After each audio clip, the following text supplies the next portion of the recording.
ba naka-ready? Susunod na yung dance sequence natin, oh. Wait lang, ate. Ang tagal naman kasi ni Sara, eh. Marco naman kasi, anong klaseng PA yung inassign niyo sa akin? Grabe yung damit ko, ate. Sandali lang, ha?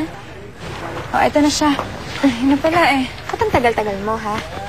In-order ko pa po kasi yung fruit shake na hinihingi niyo sa akin. Ano naman to? Mukha ba akong cowgirl? Ano to?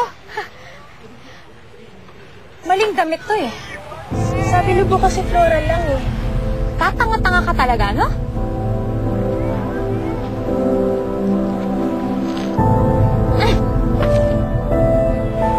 Ano naman to? Fruit shake po. Alam ko, hindi ako tanga. Pero ang tanong ko, ano yung nandito? Pineapple po, strawberry, saka orange. Papatayin mo talaga ako, no? Hindi mo ba alam na allergic ako sa orange?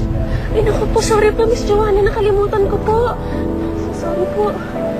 Okay. Nakalimutan mo.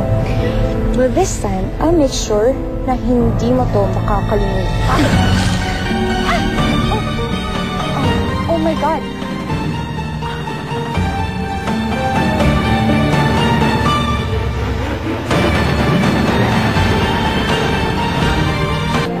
Oh my God, Sarah.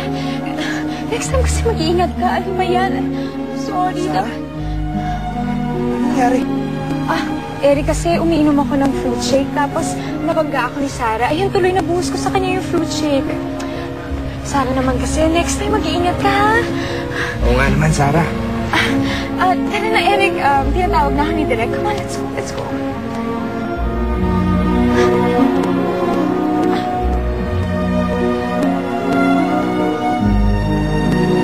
Sarah? Okay ka lang? Pagpasensya mo na yung kapatid ko, ha? Medyo may pagka-spoiled kasi yun, eh. Wala po yun. Di ba ikaw yung bagong PA?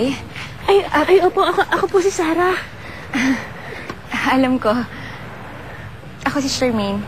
Ay, opo, wala naman po yata hindi nakakakilala sa inyo, Miss Charmaine. Hindi naman. Alam niyo, paborito ko po kayo. Paano po ako, eh? Talaga? Po, ang bait-bait niyo po pala. Salamat.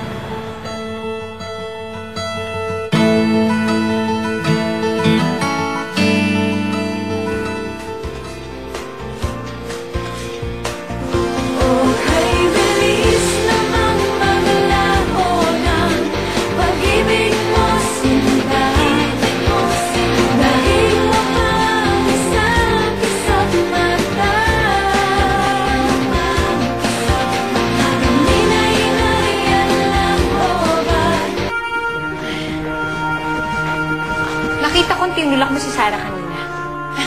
Kulang pa nga yung pambayad sa mga sinila niyang gamit ko, no? Ang mamahal kaya ng mga gamit ko.